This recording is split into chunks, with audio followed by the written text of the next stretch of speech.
안녕하세요, 영화 덕후 여러분. 여러분의 영화 덕심을 자극할 팟캐스트 양용신에 오신 것을 환영합니다.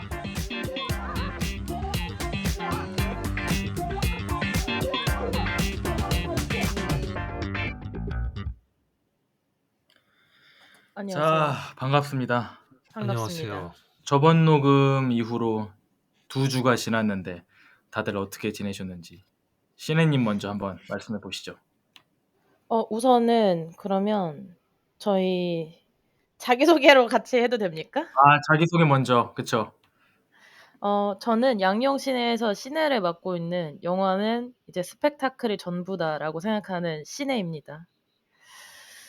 저는 근데 제가 이번에 트위스터스랑 에일리언을 봤거든요. 그냥 이번 주 동안.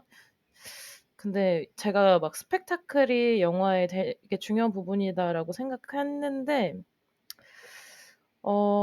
되게 그런 극장에서 봐야 되는 영화들을 오랜만에 본 것 같아서 좀 즐거우면서도 이 영화를 얘기하고 싶은데 그래서 얼른 여러분이 이 영화를 보고 같이 얘기를 했으면 좋겠다라는 생각을 하며 한 주를 보냈습니다. 한국 영화를 하나도 안 보셨네요? 아니 그니까 보려고 그랬는데 리볼버 보려고 그렇게 찾는데 개봉 한 주 됐는데 뭐 찾기가 힘들더라고요. 하루에 막 한 타임 걸려요. 리볼버가 아. 지금 좀 고전을 하고 있죠. 네. 음. 그 다음은 제 인사. 네, 영화는 시나리오가 전부다. 네. 양용신에서 양양을 맡고 있는 양양입니다. 저는 한국 영화를 두 편을 봤어요. 리볼버랑 빅토리를 봤고, 음. 지금 8월 14일 날 개봉한 네 작품이 있잖아요. 그 여름에 맞춰서 개봉한 네 작품, 트위스터스, 에일리언, 행복의 나라, 빅토리가 있는데 저는 빅토리를 보고 의외로 빅토리가 사람들이 별로 주목을 안 했는데 되게 재밌더라고요. 그래서 작년에 30일이 아무도 주목을 안 했던 여름 영화였었는데 의외로 30일이 선빵을 해가지고 사람들이 되게 놀랐던 기억이 있거든요. 그래서 빅토리가 올해 그런 작은 영화, 작지만 좀 흥행한 영화가 됐으면 좋겠다라는 생각을 조금 했었습니다. 빅토리가 그 음. 춤추는 영화인가요? 맞아요. 어, 해리를 치 주연으로 그 네, 예고편에서 댄스는 필이다, 네, 필. 맞아요, 맞아요. 근데 이거 요즘 거제에 평이 좋아. 음. 그래요? 음. 네, 실관람객 평이 되게 좋고 실제 거제에서 그 춤을 췄던 치어리딩을 했던 되게 유명한 여자분이 계시대요. 그래서 그분을 모티브로 해서 영화가 만들어졌다고 하네요. 그래서 참 재밌고 오랜만에 보는 되게 작지만 좀 선한 영화라고 해야 되나? 마음이 좀 밝아지는 영화인 것 같아서 요즘 친구들이랑 가족들이랑 보러 가면 참 좋겠다 그런 생각을 했었습니다. 네. 용우님은 어떻게 보내셨나요? 우선 저는 자기소개를 아직 정형화하지 못했어요. 저번에 말씀드렸다시피 뭐 영화에서 음향이 절반 이상이다 이런 얘기를 했는데 그것도 아닌 것 같고 사실 왜요? 제가 일하는 거를 생각하면은 거의 절반 이상인 것 맞는 것 같긴 한데 잘 모르겠어요. 너무 어려워요. 자기소개는 조금 기다려주세요. 제 거는. 아무튼 저는 2주 동안 저도 한국 영화 한 편 14일에 개봉한 여름 타겟을 한 에일리언과 리볼버 한 편을 봤는데 에일리언은 기대 이상이었어요. 진짜 재밌었어요.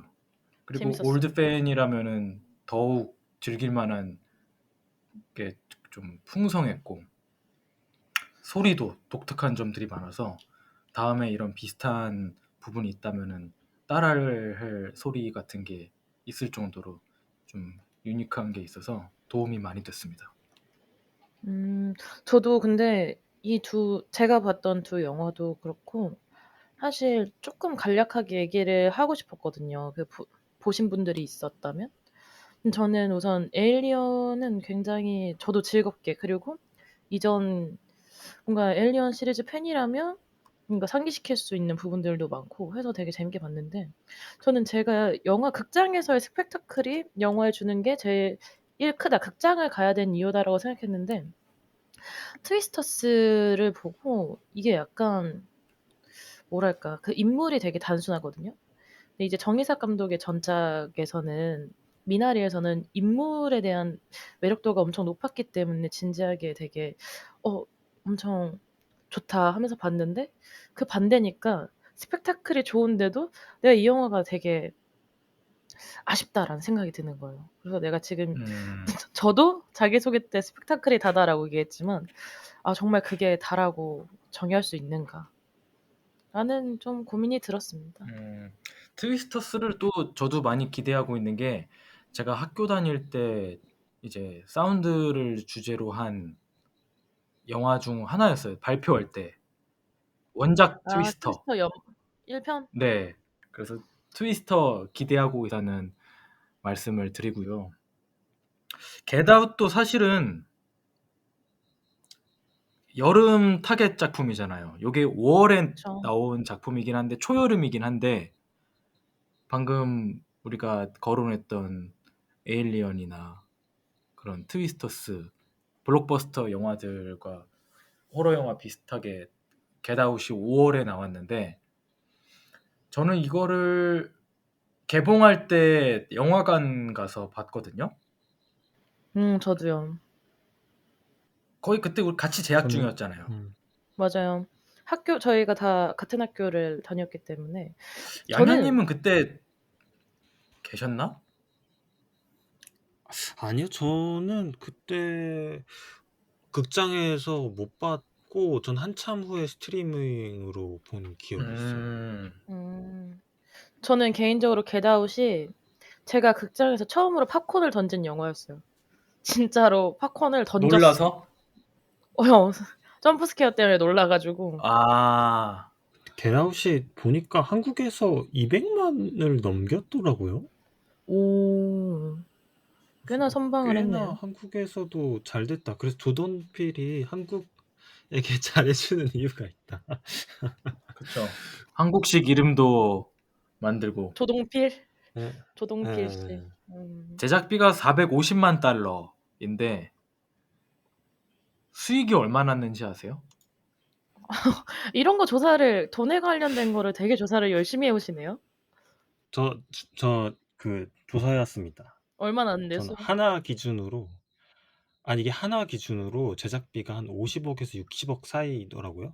그쵸. 와, 진짜 저예산이다. 초저예산. 미국 초저예산. 기준으로 하면은 진짜 초저예산이죠. 왜냐면은 초저예산이죠. 한국 영화에서 당시 제작되는 좀 저예산 상업 영화의 기준이 한 30억 정도인데 미국 영화에서 5, 60억이라면 정말 적은 수준이고 감독이 마이크로 버짓이라는 표현을 쓰더라고요. 로우 버짓도 아니고 마이크로 버짓이라는 제작비라는 표현을 쓸 정도로 굉장히 적은 제작비였는데 1,600억 원, 하나로 1,600억 원 정도의 그 이익이 났다고 합니다. 순이익이. 아, 그래요? 네. 저는 2,500억으로 알고 있는데. 그러니까 2,500억, 그러니까 총 매출이 2,500억이고 순이익이 1,600억이다. 제가 이거 관련해서 그냥 잠깐 말씀드릴 게 있는데 우선 여기서 겟아웃을 만든 제작사가 블룸하우스라는 제작사예요. 근데 이제 요즘의 공포영화 팬들이라면 되게 좋아할 만한 제작사고 이 제작사 특징이 있어요. 이 제작사가 사실 영화를 만들 때 좀 예산이 많이 들어가지 않는 영화, 적은 돈으로 만들 수 있는 영화가 코미디 영화랑 이제 공포 영화거든요. 근데 블룸하우스는 공포 영화를 가지고 또 이제 얼굴이 알려지지 않은 배우들로 함께 적은 예산으로 새로운 시도를 하는 영화를 만드는 제작사로 좀 유명해요. 그래서 아마 이런 마이크로 버젯이라고 얘기한 그 정도의 돈으로 이 영화를 만든 게 아니었을까. 되게 블룸하우스가 이렇게 또 늘 새로운 뭔가 주제를 가지고 영화를 만드는 것도 그렇기 때문이라고 저는 알고 있거든요. 이게 적은 돈으로 영화를 만드니까 아무래도 주변에서 들어오는 간섭이 적은 거죠. 저는 이거를 영화관에서 볼 때만 해도 공포면 공포고 코미디면 코미디지라는 생각을 가졌다가 공포하고 코미디가 같이 나온 영화를 거의 처음 본 거예요. 20살 이후로. 애시당초 공포라는 장르를 좀 잘 즐겨보지도 않았던 때였던지라. 그래서 사실 저는 이 영화를 볼 때 그 코미디 부분이 나올 때 그걸 잘 못 즐겼어요. 되게 이상하다고 생각했어요. 로드 음, 친구가 막 나오는 그런 장면도 네. 있고서. 그러고 뭐 마지막에 뭐 특정한 코미디 부분이 있을 때도 되게 좀 폼 잡는 영화인 줄 알았는데 갑자기 분위기가 확 라이트해지고 붕 뜨니까 이게 뭐야? 전 사실 첫 영화는 그렇게 봤어요. 근데 그럼 우리가 이 감독에 대한 얘기를 간단히라도 하고 넘어가야 이해가 될 것 같은데, 조던 필이란 감독이 이 영화가 첫 장편 영화긴 한데 이제 개그맨 출신이잖아요. 아무래도 그 정체성이 드러나 있지 않나. 그거를 잃지 않으려고 했던 것도 있는 것 같아요. 개그맨이자 스케치 코미디의 작가죠. 그 키앤필이라는 맞아요. 미국에서 굉장히 인기를 얻은 코미디 프로그램의 작가이자 배우, 스스로 배우로 활동을 했었고, 그런 식으로 본인의 작가적인 역량을 코미디 분야에서 쌓아나가고 가고 있었던 감독이었어요. 그리고 애초에 그런 코미디 작가로 이미 인정받은 사람이었고요. 약간 유병재 같은 스타일이네요. 그쵸. 그 그쵸. 한국어로 어떻게 보면. 말하자면 유병재랑 비슷하다고도 얘기할 수가 있죠. 그 유튜브에도 되게 많이 올리잖아요. 거의 단편 영화라고 볼 수 있을 만큼의 꽁트들. 맞아요. 조던 그런 필 꽁트들, 감독님. 예, 아마 많이 보셨을 거예요. 한국에는 짤로 많이 돌아다니는 맞아요. 그런 스케치 코미디가 많고, 저도 실제로 옛날에 모르고 봤었는데 나중에 알고 보니까 그게 조던 필이었다라는 것을 알게 되고 그랬더라고요. 그 얼굴에서 막 물 떨어지는. 맞아요, 맞아요. 네. 아내가 뭐 그 남편한테 "포르노 봤어?" 이러니까 "아니 안 봤어." 이러면서 막 그 얼굴에 물 떨어지는 그 그니까요. 코미디가, 땀 나듯이 물 떨어지는 거. 키앤필에서 나온 거였죠. 그래서 맞아요. 조던 필한테 있는 어떤 그런 코미디의 감각들이 스케치 코미디 스스로 그런 것들을 만들면서 키워나간 거였죠.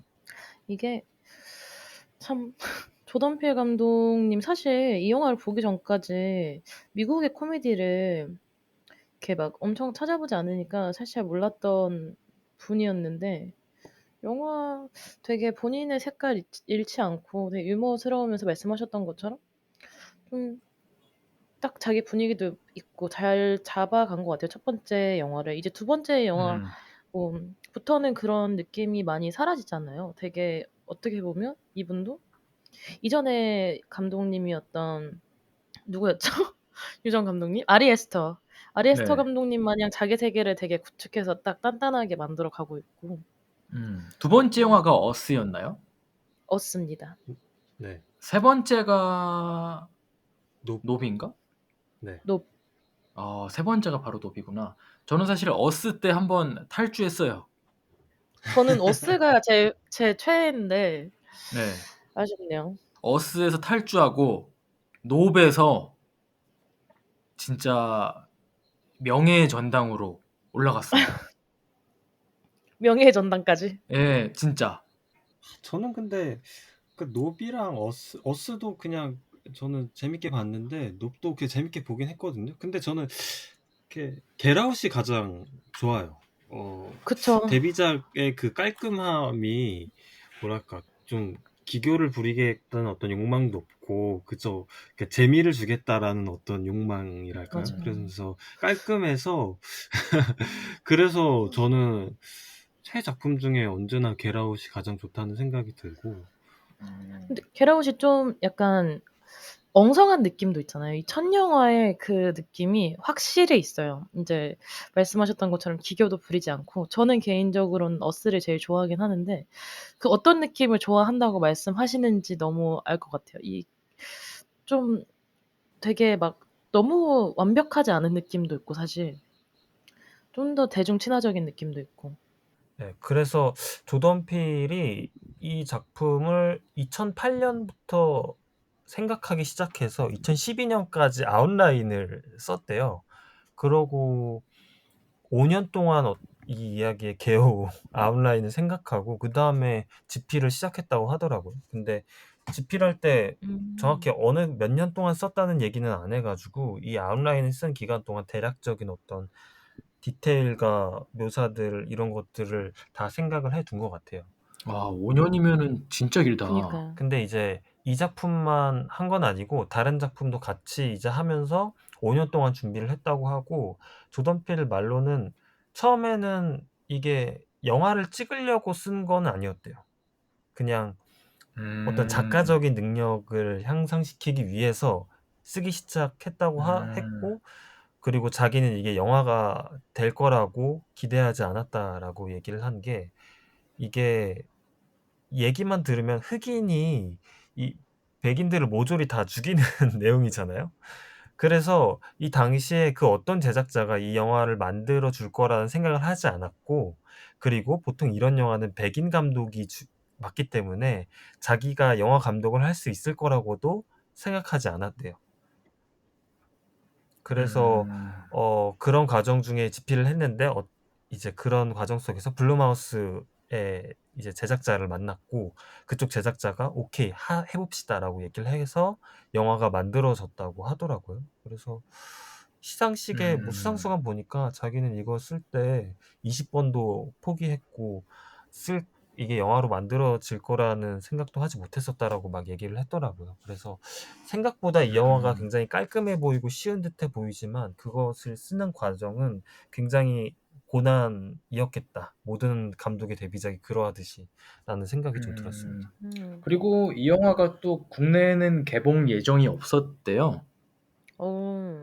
이게 소셜미디어 같은 데에서 입소문을 타가지고 네티즌들이 국내 개봉을 좀 요청해서 개봉이 확정됐다고 그런 얘기가 있던데.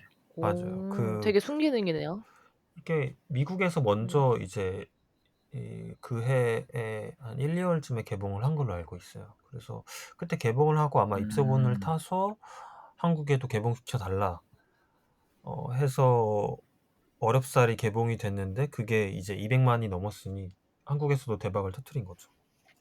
그러면 좀 본격적으로 겟아웃의 줄거리라든가 이런 것들을 좀 얘기하면서 영화 내용을 좀 얘기해 볼까요? 네. 좋습니다. 그럼 용우님이 겟아웃의 줄거리를 간단히 좀 네, 소개해 간략한 주시죠. 줄거리를 얘기해 보자면 너무 간단해요. 진짜 한 문장으로 소개될 만큼. 흑인 남자친구가 백인 여자친구 집에 초대받아 그 집으로 가는 얘기. 그 집에 가서의 이야기. 그쵸. 근데 왜 이게 어떻게 이야기가 되느냐. 왜냐면은 흑인이라는 어떤 인종적인 문제 때문에 이 백인 커뮤니티 사회에 들어가는 것을 굉장히 두려워하고 있죠. 주인공인 크리스가. 그래서 이 크리스가 이 백인 커뮤니티, 백인들의 어떤 파티에 들어가게 되면서 되게 낯선 이방인으로 취급받게 되고 그 과정 속에서 어떤 어려움들이 있는 그런 영화입니다. 네. 그렇죠. 이 전체적인 약간 아웃라인을 봤을 때 이제 이전에 1967년도 영화 중에 초대받지 않은 손님이라는 영화가 있어요.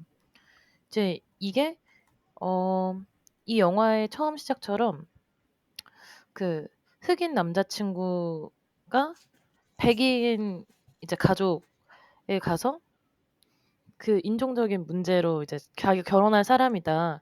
이런 민감한 주제를 다룬 영화가 이전에 있는데 이건 공포 영화는 아니고 그 사람들의 시선 그 안에서 있는 흑인 뭐 가정부까지 막 해서 근데 둘은 안 될 거다. 뭐 이게 주마다 아직 혼인이 뭐 합법인 데가 있고 아직 불법인 데가 있고 이거는 내가 봐도 아니다. 뭐 이런 얘기도 있고 아마 그래서 이 영화도 어느 정도의 기반이 되지 않았을까 생각은 들어요. 근데 생각해 보면 이게 67년도 영화고 지금 이제 겟아웃은 요즘 세계의 영화인데도 그 생각의 폭이 좁혀지지 않았다는 게 좀 주목할 만한 포인트인 것 같아요.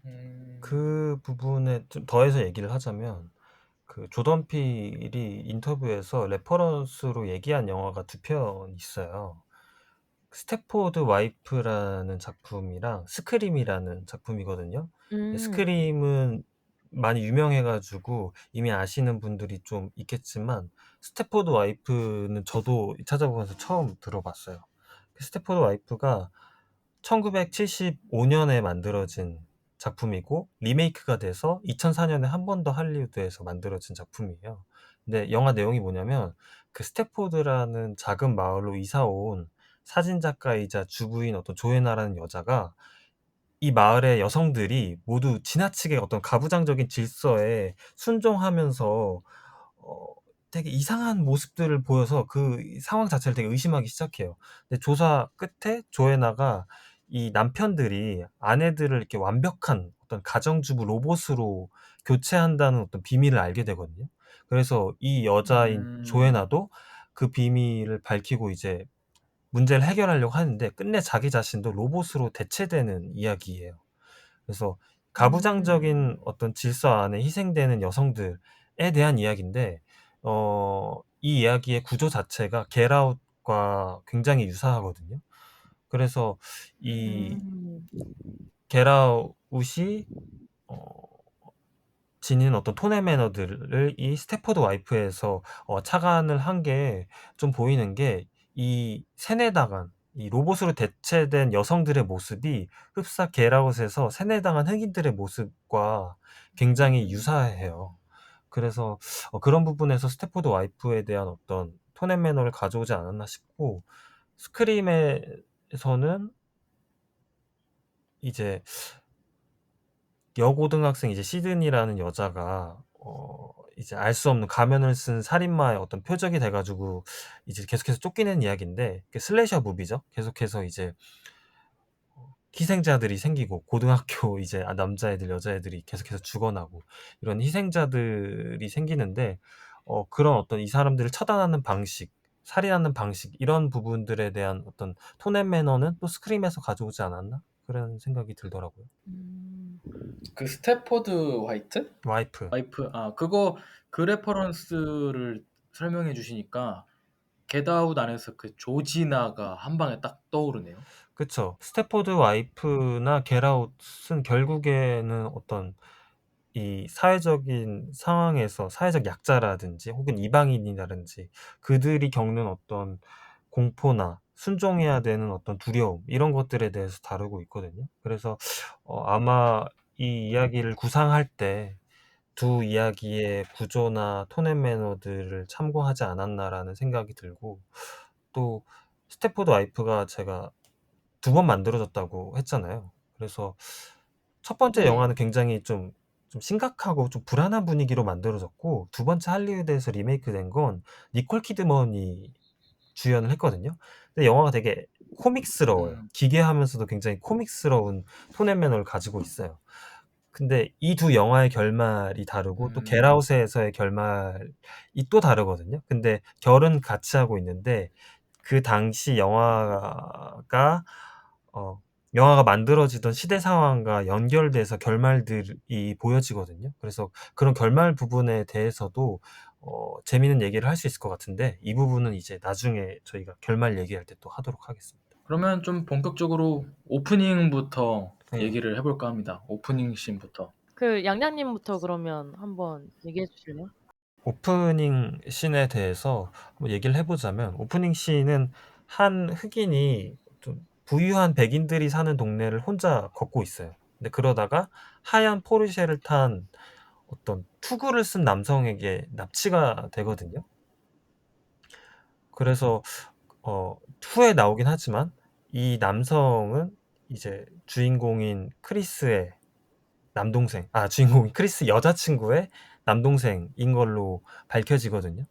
어, 그래서 이 부분을 봤을 때 저는 이야기가 처음에는 이 이야기와 연결된 이야기라고 생각이 들지 않아서 좀 뜬금없다라고 생각이 들면서도 동시에 어떤 생각이 들었냐면 우리가 아는 어떤 흑인들의 모습과는 좀 다르다라는 생각이 들었어요.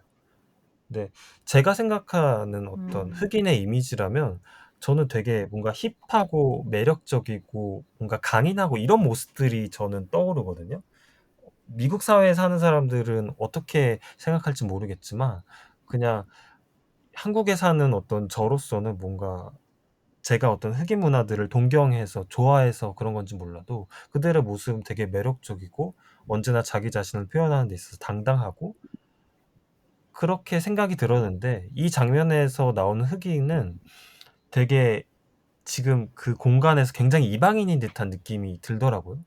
그래서 흑인들이 어떤 백인 사회에 홀로 이렇게 딱 들어갔을 때 느끼는 어떤 공포에 대해서 뭔가 피부로 와닿는 느낌이 들었어요. 조던 필이 그 인터뷰에서 그런 이야기를 한 적이 있어요. 흑인들이 얼마나 많은 흑인들이 매해 납치를 당하고 있다. 근데 그런 사실에 대해서 사람들이 별로 주목하지 않는다라는 비슷한 이야기를 한 적이 있거든요. 그래서 이 오프닝을 통해서 감독이 흑인들이 이렇게 당하는 일이 어떤 착각이나 그런 것이 아니라 그냥 진짜 현실적인 공포로 이루어지고 있는 일이다. 그래서 그런 공포에 대해서 되게 피부로 와닿는 그런 씬이 아니었나라는 생각이 들더라고요. 저는 우선 이제 첫 번째 씬이 되게 길게 진짜 롱테이크 씬으로 찍혀 있는데 처음에는 이제 이후에는 이름이 나오는데 로건 킴이라고 말을 해야 될지 지금 안드레 헤이워스라고 해야 될지 조금 당황스럽긴 한데 어쨌든 그 흑인의 뒤를 보여주면서 카메라가 쫓아오다가 이제 그게 차가 들어오는 걸 측으로 보여주면서 차가 근데 그 흑인을 계속 따라와요. 그래서 이제 이 인물이 자기 여기서 도망쳐야겠다는 걸 느끼고 아무래도 정말 한적한 아무것도 없는 밤 거리에 차가 자기를 쫓아오니까 그래서 뒤돌아서 이제 가는데 그때 다시 앞팔로잉이었던 카메라가 인물의 뒤를 돔으로 인해서 뒷팔로우를 하면서 따라가는데 그럼 이제 뒤에 있는 차가 안 보이는 거죠. 그 상황에서 이제 괴한이 들어와서 이 흑인을 차에 싣고 가는 모습을 보여주는데 우선 이렇게 그냥 사람 동선에 따라서 카메라를 구성했다는 것도 이 첫 부분을 정말 인상적으로 보여주기에는 되게 정말 매력적이다라는 생각도 들었고 이 차가 이제 차에 이 인물을 싣고 하는 그 장면에서 노래가 나오는데 그 노래가 너무 인상적이더라고요. 그냥 이 노래에 대한 가사의 자막이 나오진 않았는데 계속 run rabbit, run rabbit, run, run, run 이렇게 나와요. 근데 이 영화에서 계속 흑인 이 유색 인종에 대한 게 어떤 동물로 비유되거나 할 때가 있는데 그냥 처음부터 이제 노래 가사로 이렇게 처음 딱 분위기를 잡고 들어가는 것도 되게 효과적으로 이 부분을 잘 사용했다. 되게 인상적인 오프닝 씬이었다라는 생각이 들었습니다. 사실 막 기절하거나 그러면은 몸이 축 늘어지게 마련인데 음. 그 영화 음악의 가사에 좀 싱크를 맞추려고 음음. Run Rabbit 하는 것처럼 이렇게 몸이 통통 튀잖아요. 근데 그게 몸을 딱 뻣뻣이 굳힌 상태에서 그게 같이 보여지니까 뭔가 음악이랑 찰떡궁합인 것 같고 음. 그렇더라고요. Run rabbit, run rabbit. 맞아요. 네. 딱 그리고 몸이 이렇게 통통 이게 튀잖아요, 끌고 제네어죠. 가면서. 맞아. 그리고 저는 사실 그 공간이 어떤 공간인지는 원테이크 이후에 풀샷으로 한번 딱 나오잖아요. 근데 네. 보면은 양옆으로 집이 쫙 있고 불도 다 켜져 있어. 그니까 사실 창문 밖으로만 보면은 이 끔찍한 사건이 일어나고 있는 거를 눈앞으로 볼 수 있는 건데 이 그냥 뭐 대낮에 일어나는 것처럼 혹은 길 한가운데서 일어나는 것처럼 납치를 당해 버리니까 약간 뭐 허무하기도 하고 트렁크 문이 딱 닫히면서 바이올린 띵 하면서 영화의 분위기를 바로 잡아 주니까 이 공간을 보여주면서 그게 네.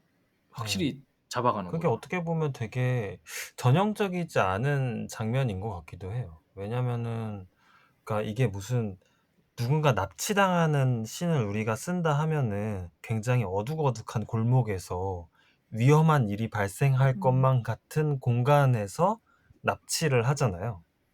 그리고 보통 그렇게 음. 납치를 하는 인물은 그 위험한 우리가 위험하다고 편견을 가지고 보는 사람들이 이제 보통 범인이죠.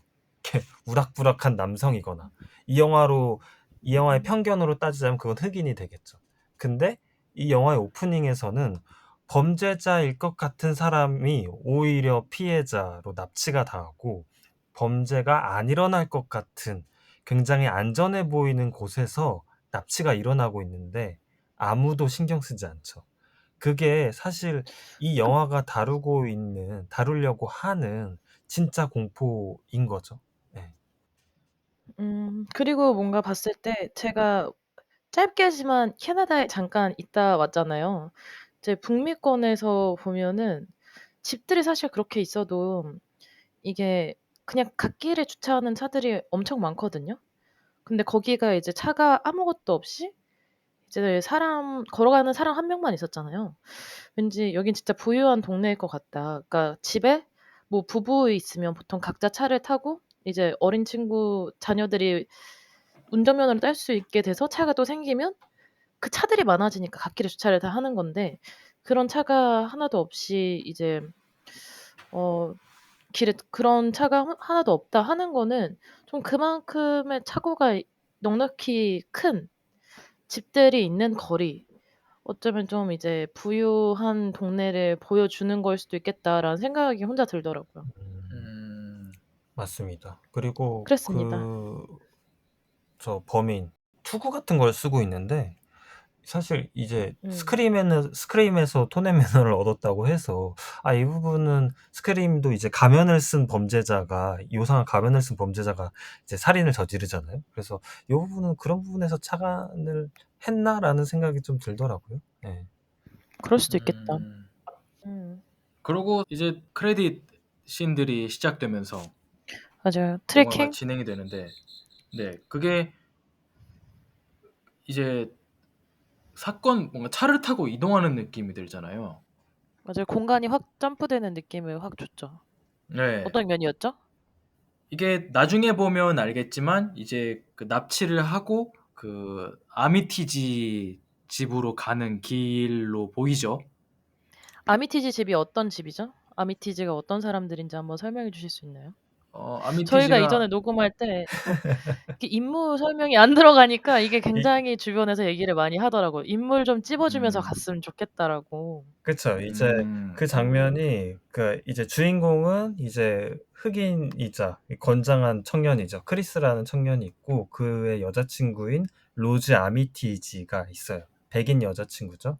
그래서 이 여자친구가 우리 오늘 뭐 주말에 우리 집에 가자라고 해서 크리스를 데리고 자기 집으로 가죠. 그래서 이제 아미티지 패밀리가 있는 그 집으로 가게 되는 것이 이제 도입부. 음. 그래서 여자친구가 괜찮다. 가자. 근데 크리스가 근데 너네 부모님 나 흑인인 거는 아셔? 라는 말로 이렇게 운을 띄우죠. 그러면서 이 크리스라는 맞아요. 남자가 이 백인 사회에서 굉장히 이방인이 될 거라는 두려움, 그리고 굉장히 껄끄러운 감정들이 좀 오프닝에서 드러나죠. 음. 음. 이제 말씀하셨던 이제 용우 님께서 말씀하셨던 이 숲 트레킹이라고 해야 될까요? 그 장면이 보여지고 나서 이제 주인공 크리스의 집으로 가서 하는 대화가 방금 양양 님이 말씀하신 대화잖아요. 근데 이제 크리스의 집을 보여주는 장면에서 저는 이 사람의 직업을 보여주는 그런 시퀀스가 '이것도 구성을 잘했다.'라는 생각이 들더라고요. 되게 뭐 말로 할 수 있잖아요. 뭐 그냥 처음 대화에서 뭐 그 친구가 있는 특정 직업을 가지고 로즈랑 뭐 대화를 할 수도 있는데 처음 이 집의 사진들을 보여줘요. 흑백 사진들을 이렇게 인서트샷으로 보여주고 그다음에 카메라를 만지는 크리스를 보여주거든요. 그래서 '아 이 친구가 사진을 찍는 어떠한 직업을 갖고 있겠구나.'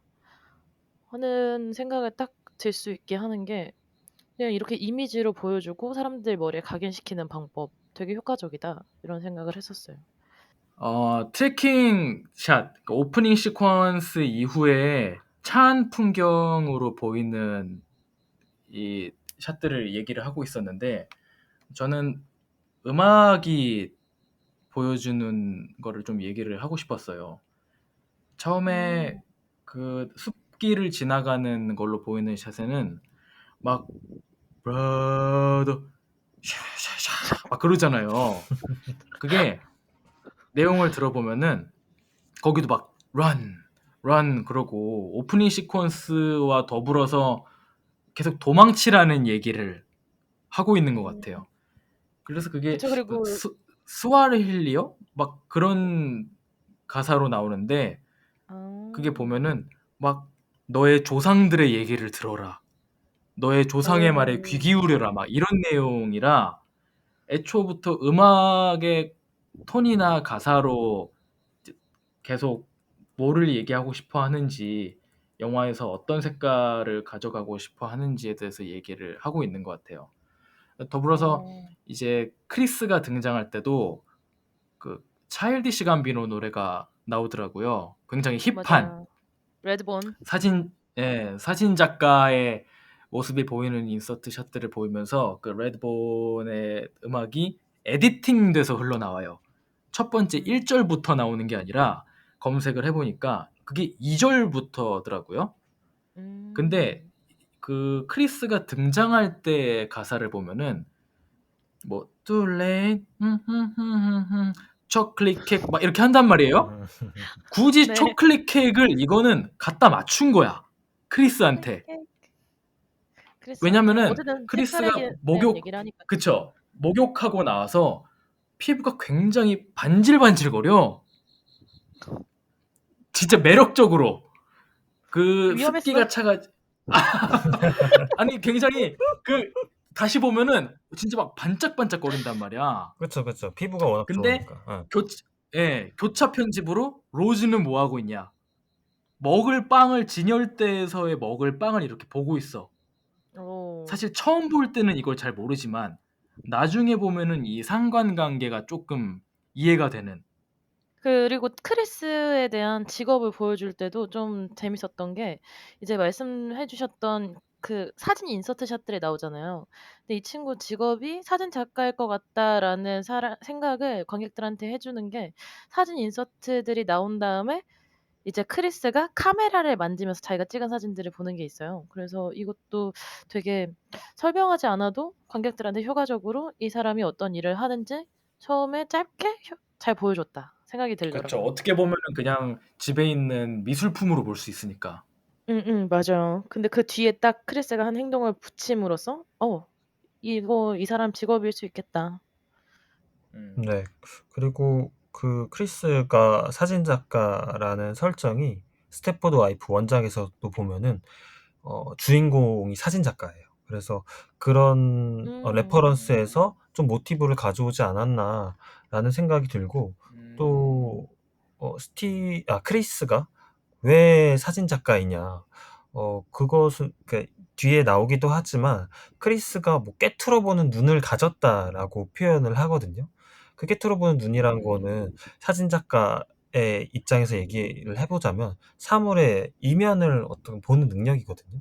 그러니까 크리스가 이 이야기에서 어떤 숨겨진 비밀을 이제 들춰내고 밝혀내고 또 그것들을 극복해 나가는 과정에 있어서 이 사진 작가라는 직업이 잘 맞았기 때문에 이렇게 설정을 한 것이 아닌가라는 생각이 좀 들었습니다. 신미안이라 그러죠. 나중에 그 신미안을 가지고 있다고 막. 신미안이라고 이제 번역으로 표현이 되고, 그 정확하게 그 굿 영어, 아이를 가졌다고 하죠. 네, 그런 식으로 표현을 하고, 좀 연결해서 저번에 얘기한 거랑 연결해서 얘기해 보면은 아리에스터에 저희가 저번에 유전을 얘기했잖아요. 네. 그때는 주인공이 네. 자기의 트라우마를 극복하는 방법으로서 미니어처를 만든다고 얘기를 했었는데, 사실 겟아웃의 크리스라는 주인공도 저는 좀 마찬가지라고 생각을 하거든요. 물론 유전에서처럼 적극적으로 그런 욕망들이 발현되진 않지만 겟아웃에서의 크리스도 비슷한 방식으로 자신의 욕망을 표현해 내려고 하는 것 같고, 그런 부분에 대해서는 저희가 이야기를 더 나누면서 이야기를 한번 해보겠습니다. 진짜 비슷한 것 같아요. 네, 네. 사건을 좀 객관적인 시선으로 보고 싶어하는 유전에서의 엄마의 그런 욕망이라고 해야 되나? 트라우마의 극복 욕망이라고 해야 되나? 그런 거와 더불어서 여기서는 크리스가 사실 엄마가 사고가 났는데 모른 척하고 TV만 보는 장면이 이렇게 표현이 되잖아요. 그런 걸 맞아요. 보면은 그 사각형 프레임을 주시를 하고 있지만 뭔가 다른 진짜를 더 보고 싶어하는 그런 마음이 그런 크리스의 신미한 굿 아이 그런 걸로 좀 설명이 되는 것 같기도 하고. 그렇게 얘기하니까 제가 갑자기 생각이 나는 게, 그러니까 사각형 프레임이라고 얘기를 하셨잖아요. 그러니까 우리가 사진 찍을 네. 때 사각형인 그 뷰파인더를 통해서 사진을 찍잖아요. 그걸 얘기하신 거잖아요. 네. 근데 이 영화에서 이 주인공이 이따 얘기하겠지만 이 빌런에 의해서 어떤 위기에 빠질 때 뭔가, 이 부분 나중에 얘기할까요? 이 부분 나중에 얘기하는 게 좋을 것 같은데. 싱킹. 싱킹룸 이거에 대한 얘기를 조금 이따가 하는 게 좋을 것 같아. 그렇죠. 지금 좋습니다. 그때 이어서 우선은 또 저희 그러면 아미타지 집으로 네. 맞아. 가는 길을 한번 네, 가봅시다. 네. 여정을 그렇죠. 한번 떠나봅시다. 그렇죠. 그래서 네. 이 여자친구인 로즈 아미티지가 꼬시죠. 주말에 우리 집으로 놀러 갈래? 라고 얘기했더니 크리스가 너네 부모님 나 흑인인 거 알아? 라고 얘기를 하죠. 이 백인 가족에게 좀 거부당할까 봐 두려움을 느끼고 있는 이 주인공의 모습을 또 볼 수 있고, 여자친구가 괜찮아 이러면서 여자친구 차를 타고 이제 떠나게 됩니다. 그리고 운전하는 과정 중에서 사슴을 우연치 않게 치게 되면서 죽게 되죠, 사슴이. 예. 네. 맞아요. 근데 이제 이 사슴을 친다는 행위 자체도 이제 이 친구의 트라우마, 이제 이전에 이제 이후에 본인이 아미티지 가족 앞에서 말을 하지만 엄마가 예전에 이제 뺑소니를 당했다, 히트앤런을 당했다에 대한 트라우마가 나오기도 하고, 그리고 딱 사슴을 치고 시선이 되게 오랫동안 사슴에게 가 있잖아요. 그래서 그 얼굴을 보여주고, 근데 그다음 컷을 또 그 트랜지션을 이 크리스가 멍하니 차 앞에서 이렇게 다른 허공을 응시하는 시선으로 보여주거든요. 옆에서는 이제 경찰이랑 로즈가 사슴에 대한 이 뺑소니에 대한 이 처리에 대한 얘기를 하고 있고. 맞아요. 처음에 우리가 이 장면을 접했을 때 느끼는 감정은, 그러니까 처음에는 단순한 해프닝이잖아요. 우리는 그 영화를 보는 관객은 그 당시에 이 크리스가 어떤 트라우마를 가지고 있는지 알 수 없으니까 사슴을 볼 때 맞아요. 뭔가 알 수 없는 표정을 짓는 크리스에 대해서 이렇게 잘 이해가 안 가거든요.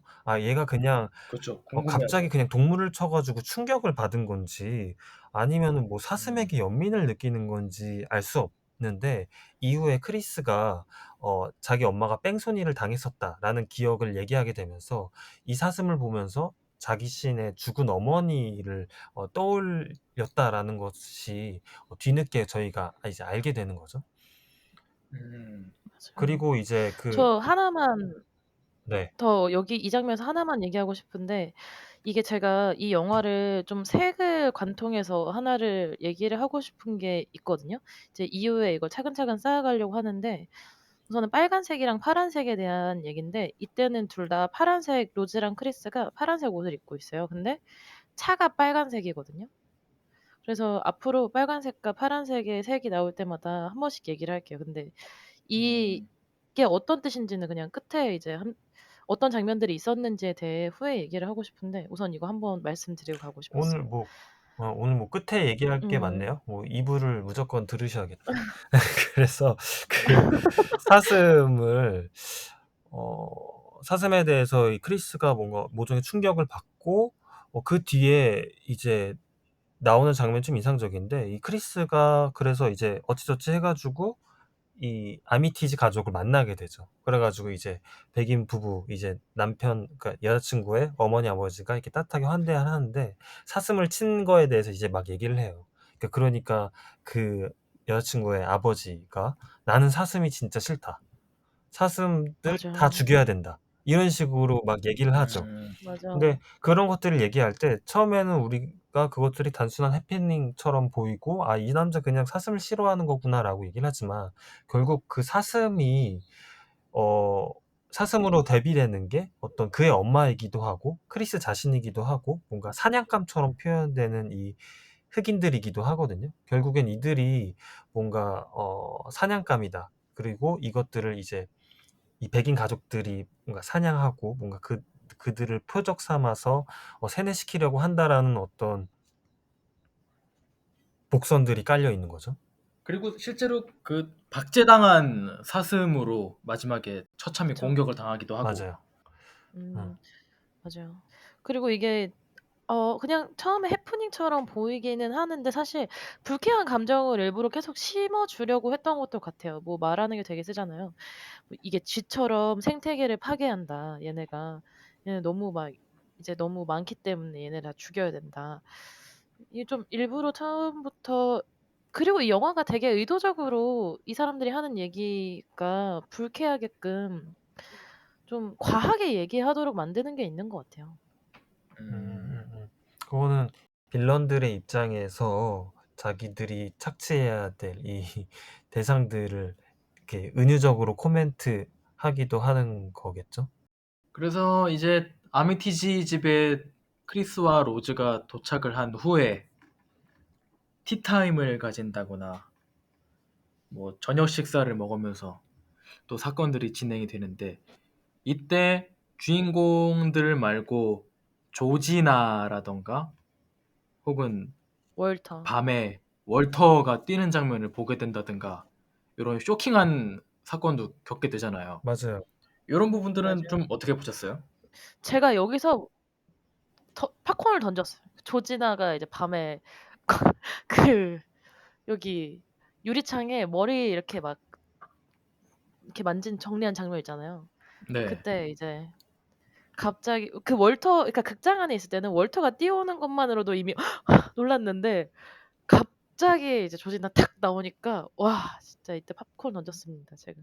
저는 처음에 놀란 거는 그 진짜 어거지로 놀래키는 그 복도 씬에서 쓱 뒤로 지나갈 때 음. 바이올린 현 딱 켜면서 지나가잖아요. 맞아요. 그때 저는 좀 불쾌하더라고요. 반칙 쓰네 이러면서. 그렇게 놀래키는 거 뭐라고 하죠? 점프 점프 스케어. 스퀘어 맞아요. 그 점프 스퀘어에 대해서 조던 필이 얘기를 팟캐스트에서 또 했었는데 점프 스퀘어를 굉장히 신중히 또 조심스럽게 하려고 했다. 그리고 좀 그 점프 스퀘어의 어떤 방금 엄청 말씀하신 많았어. 이거 뭐 반칙 아닌가라고 얘기를 하잖아. 이렇게 깜짝 놀래키는 거. 근데 그런 것들에 대해서 좀 이렇게 좀 자제하려고 했고 좀 이제 신경 쓰면서 연출을 좀 하려고 했다. 너무 남발하지 않았잖아. 이런 식으로 막 약간 너스레를 떨면서 팟캐스트에서 얘기를 하더라고요. 씨.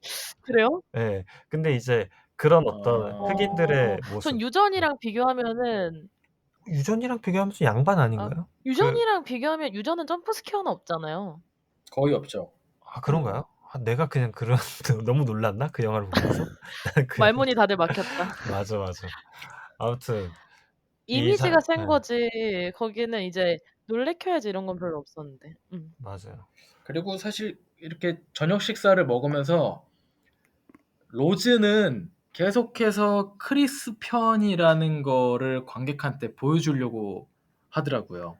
이 맞아. 우리가 이후에도. 그리고 그걸 놓쳤네. 저기 부분 있잖아요. 아까 말씀하셨던 사슴을 쳤던 장면에서도 이제 그냥 동행자일 뿐인 크리스한테도 아이디 카드를 달라. 신분 확인을 해야 된다. 그럴 때도 의식적으로 약간 일부러 과장하듯이 "이 사람은 아무 잘못 없는데 왜 지금 신분 확인을 하시냐." 맞아. 그리고 이제 말씀하셨던, 이제 용우님 말씀하셨던 것처럼 그 식사 장면에서도 일부러 이제 더 남자친구인 크리스를 보호하려고 하는 장면들도 나오고. 맞아요. 그 식사 장면에서 이 크리스가 와 가지고 첫 저녁 식사를 가족들과 함께 하는데 남동생인 로건인가요? 로건이 와 가지고 같이 식사를 하게 되죠. 근데 이제 로건이 제레미요. 굉장히 제레미요. 제레미가 굉장히 무례하게 크리스에게 좀 굴니까 여자친구가 이제 좀 왜 그러냐 이런 식으로 좀 이렇게 좀 푸시하는 장면이 있죠. 진짜 양아치 같았어. 예, 예. 크리스가 이렇게 잠이 안 오는데 잠이 안 오면서 떠올리는 그 생각이 사슴이거든요. 그 죽은 사슴. 그러니까 이 낮에 뺑소니를 쳤던 그 사슴이 머릿속에서 잊혀지지 않는 거죠. 그 어머니에 대한 자 죽은 어머니에 대한 기억이. 그리고 그 기억이 결국엔 이 영화에 내재된 이 주인공의 깊은 어떤 무의식에 관련된 공포와 연관돼 있고 이 크리스가 이렇게 담배 한 대 피면서 이렇게 나갔다가 방금 말씀해 주신 이상한 이 집에 이 하인으로 일하고 있는 흑인들의 행동들을 보게 되잖아요. 그래서 '아 여기 뭔가 되게 이상하다.'라고 들어오면서 이제 체면으로 치료를 하는 여자친구의 엄마와 만나게 되죠. 예, 미씨죠. 여자친구의 엄마인 미씨가 이 크리스한테 갑자기 이제 "앉아봐." 하면서 "얘기나 좀 하자." 이러면서 담배 이 남자친구 이 주인공 크리스의 담배 습관을 끊게 해 준다는 핑계로 이제 최면을 걸어요. 근데 최면을 걸면서 뭘 하냐. 이 크리스가 가지고 있는 트라우마에 대한 기억을 꺼내요. 근데 이 트라우마에 대한 기억이 우리가 아까도 얘기한 것처럼 어린 시절에 어머니가 뺑소니에 치여서 죽었어요. 근데 이제 바로 죽은 게 아니라 사실 조금 시간이 있다가 죽었는데 그동안 그 크리스가 이 어머니가 뺑소니에 치였다라는 차에 치였다라는 굉장히 큰 충격에 빠져서 그 사실을 이제 회피하고 그냥 집에 가 가지고 혼자 TV를 본 거예요. 빨리 신고를 해 가지고 이 엄마를 119에 데려다 살려놔야 되는데 신고를 안 하고 그냥 아무것도 못 하고 TV만 본 거예요. 그래서 결국엔 신고가 늦어서 어머니가 "죽었다. 그래서 이게 내 탓이다."라고 그 트라우마를 가지고 있거든요. 그래서 이 미씨가 나 이름 틀릴까 봐. 맞습니다. 미씨가 미씨 맞아요. 그 기억을 체면으로 꺼내요. 그러면서 얘기하는 게 "너 그때 아무것도 안 했잖아."라고 얘기를 하거든요. 그러니까 근데 이 "아무것도 안 했잖아."라는 이 감정이 사실 크리스에게 되게 중요하다라는 생각이 드는 게 저는 그 최면 이거 걸는 거 이렇게 보면서 '왜 하필 이 최면을 걸면서 왜 크리스의 깊은 내면의 트라우마를 건드려야 될까?'라는 생각이 좀 들더라고요. 그러니까 최면을 걸어서 바로 그냥 기절시키면 맞아요. 그냥 되는데. 세뇌시킬 거면은 뭐 그러니까 딴 얘기 되잖아요. "야 너 전생에 뭐 개미였고 뭐 개미는 움직이지 못합니다." 뭐 이런 식으로 얘기할 수도 있는데 괜히 왜 애 트라우마를 이렇게 건드리냐고요. 그러니까 근데 '왜 건드려야 될까?'라고 그러니까. 생각하면은 그 트라우마가 이 인물이 가지고 있는 공포와 불안의 근원이기 때문이거든요. 그리고 그 공포와 어 불안으로 이 언제나 그 사회적 강자들이 이런 약자나 혹은 타자들을 불안과 공포를 심어서 세뇌시키는 거죠. 그래서 이 체면술사가 이 트라우마를 건드리는 이유가 이 크리스가 가장 깊이 느끼고 있는 공포, '엄마의 죽음이 내 탓이다.'라고 생각하는 공포와 불안을 깨우고 이 공포와 불안으로써 이 사람을 쉽게 조종하고 세뇌시킬 수 있는 거죠. 근데 그 이유가 "너가 공포와 불안이 일어난 이 이유가 너가 아무것도 안 했기 때문이야."라고 얘기하거든요. 그 말은 "너가 그 이유 다 너 잘못이야. 너가 세뇌당하는 거는 너가 노력하지 않았기 때문이야."라고 말하는 것처럼 저는 느껴지더라고요. 그래서 저는 이 크리스가 이 공포를 극복해서 이겨내가는 과정이 '아 엄마의 죽음이 내 탓이야.'라고 인정하고 가는 게 아니라 이 과정이 '이거는 내 탓도 아니고 그 누구의 탓도 아니야. 그냥 이 시대와 이 환경이 이렇게 된 거야.'라고 스스로 그냥 인정을 하고 나를 이렇게 세뇌시키려는 움직임을 차단하고 그냥 앞으로 나아가면서 이 사람이 성장한다고 느꼈거든요. 그래서 그 어떤 시 시작으로 이 신이 존재하는 게 아닌가라는 생각이 좀 들더라고요. 그리고 미씨의 입장에서 보면은 다음날 사실 고객들이 오는 거잖아요. 이 상품을 살 크리스라는 상품을 살 고객들이 오는 거잖아요. 왜 이렇게 그니까 좀 일단 관리를 시켜놔야 되는 거지. 언제든 찻잔 2번 치면 바로 넉다운 될 자기 소나기에 있는 상태로 만들어 놔야만 이제 내일 올 손님들을 맞이할 준비를 하자는 거죠. 그쵸. 물건 이제 미씨 그리고 입장에서 보면. 물건 이렇게 네. 반질반질하게 잘 닦아놔야 되니까 한번 이제 좀 네. 체면으로 팅팅 해가지고 애를 세뇌시키는 거죠. 근데 그렇죠. 그쵸. 근데 저는 이게 이 영화의 내적 크리스의 어떤 내적인 어떤 욕망으로는 엄마의 죽음이 내 탓이다라는 거고, 이 영화 외적으로는 이 공포가 좀 더 확장이 돼서 이 크리스가 어떤 사회에서 타자로 느끼는 공포로 연결이 된다고 생각하거든요. 그래서 결국엔 그것들을 극복하는 이야기라고 생각을 하고, 네. 어, 신혜님 뭐 그리고 이제 말씀하려고 하셨죠? 네. 침잠의 방에 갇히는 그 부분에 대해서 우리가 얘기를 했잖아요. 근데 지금 양양님 하신 얘기 들어보니까 이 사람의 트라우마를 또 왜 건드려야 했을까라는 생각을 잠깐 했는데, 그러니까 말씀하신 것처럼 이제 다음날 큰 일이 있으니까에 대한 준비를 하는 건데, 어떻게 보면 가장 정신을 약하게 만들어 놔야, 좀 이걸 뒤흔들어 놔야 좀 더 이 사람들이 조정을 하기 쉬워지기 때문에 한 걸까라는 생각도 들었고, 그냥 좀 번외로 저는 이 배우분 있잖아요. 미시 아미티지 역으로 나오는 캐서린 키너 배우분이, 저는 그냥 이 얼굴을 보면은 존 말코비치 댁이 밖에 생각이 안 나거든요. 이분의 얼굴을 보면. 너무 근데 이뻤잖아요. 맞아요. 맥신으로 그때 나왔던. 근데 이게 어떻게 보면 거기도 약간 정신과 뭐 그런 되게 막 정신병 걸린 것 같은 얘기를 하는 영화인데, 이 배우의 얼굴이 여기도 나오니까 좀 세계관이 좀 공존하는 것 같다는 생각 혼자 하게 됐거든요. 되게 힘이 있었던 것 같아요. 그래서 그리고 목소리도 너무 매력적이잖아요. 맞아요. 맞아요. 목소리가 너무 매력적이죠. 그리고 그 이제 처음 이제 크리스가 그 침잠의 방, sunken place에 갇힐 때, 그 저희는 관객에서는 이미 프레임 안에 영화를 보는 건데 다른 프레임 하나가 더 생겨요, 되게 답답하게. 그래서 이 사람의 시선으로 이제 그 프레임이 하나가, 크리스의 시선으로 프레임 하나가 더 생겨서 그걸 보게 되는데, 그 답답함도 잘 표현을 했던 것 같다. 이 사람이 이제 움직이지 못하고 거기서 되게 무능력하게 돼 버리는 모습을. 그냥 그런 생각했습니다.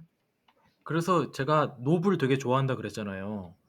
노블 프레임. 보고 겟아웃을 다시 보니까 이 수직 관계에 있는 이 프레임으로 카메라처럼 보고 보여지는 관계가 노블에서도 똑같은 거예요.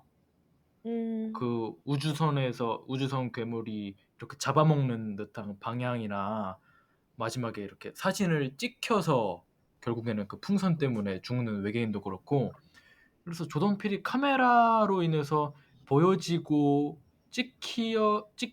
찍는 그런 이 응시라는 것에 되게 관심이 많은 것 같더라고요. 그런 것 같아요. 이전에는 그 프레임 안에 있는 사람이었고 이번에는 프레임을 드는 사람의 입장으로 되게 많이 고민을 한 것 같아요. 예, 탈출을 한번 했던 어스도 다시 한번 봐볼까, 그런 요소들이 많이 숨어 있을 것 같아서 그런 생각을 했어요. 그 침잠 시퀀스를 보면서. 그 맞아요. 팀장의 침잠 방 보면은 아까 뷰파인더 얘기했지만 그 네모가 저는 약간 아까 얘기를 해서 그런지 뭔가 뷰파인더의 네모처럼 보이기도 하고, 근데 그것이 이 사람이 사진작가라는 직업과 또 연결이 되잖아요. 근데 오프닝 씬 보면은 이제 크리스가 찍은 사진들이 막 나오는데 하나같이 인물의 어떤 정면, 이렇게 얼굴이 이렇게 빡 나오는 샷들이 하나도 없어요. 다 어떤 부분 찍혀 있거나 멀리서 찍혀 있거나, 유일하게 얼굴이 찍힌 사진이 크리스의 집에 한 장 있는데, 그게 백인처럼 보이는 여자아이가 그 가면을 쓴 사진이에요. 그 외에는 크리스가 인물의 얼굴 정면을 찍은 사진에는 한 장도 안 나오거든요. 그리고 그 영화 중반부에 크리스가 이 세뇌당한 하인들 혹은 흑인들의 사진을 정면으로 찍지만, 그 전까지는 이 크리스가 사진을 이렇게 찍으려고 하면 다 인물의 뒷모습이에요. 그러니까 그 전까지는 이 정면을 찍지 않았죠. 혹은 못했거나. 그리고 찍으려고 해도 이렇게 들키잖아요, 그 맞아요. 아빠한테. 맞아. 들켜요. 그쵸. 그래서 그리고 이제 뭐 그 침잠의 방도 뭔가 뷰파인더처럼 이렇게 돼 있고, 결국에는 맞아요. 이 크리스가 어떤 깨트려 보는 눈, 뭐 신미안을 가지고 있고, 즉 이 영어로 말하자면 이 커뮤니티가 가진, 혹은 이 사회가 가진 문제를 정확히 깨트려 볼 수 있는 능력을 가진 사람처럼 세팅이 되는 것 같아요. 그래서 점점 이 음. 인물이 자기의 고통스러운 내면을 마주해야 되고, 그것이 이 남자가 정말 찍어야 할 대상인 거죠. 다른 사람의 어떤 그런 것이 아니라, 이 남자가 결국에는 찍어야 할 대상은 고통스러운 자기 자신의 모습, 그 고통스러운 어떤 트라우마를 겪고 있는 자기 자신의 모습이고, 그것은 사회에서 이방인으로서의 느끼는 공포와 연결이 돼 있는 거죠. 그리고 그런 것들을 찍었을 때 이 남자가 궁극적으로 성장을 해서 이 이야기를 극복할 수 있다라는 식으로 이 이야기의 논리가 세팅이 되어 있는 것이 아닌가라는 그런 생각이 좀 들어요. 자기와 비슷한 처지에 있는 사람들을 구해주는 용도로도 쓰여지고, 카메라가 어, 플래시라이트도 그렇고. 그쵸, 아, 그렇네. 그쵸. 그게 되게 중요한 장치로 나오죠. 맞아요. 그리고 이제 이 다음에 나오는 씬이 이 영화에서 되게 크게 약간 전환점이 되는 씬이라고 생각을 해요. 그래서 저희가 이 얘기를 2부에서 하면 어떨까? 라는 이 음, 시작점을 가지고 하면 어떨까 생각이 드는데. 맞습니다. 좋습니다. 그러면은 저희는 2부에 다시 돌아옵니다.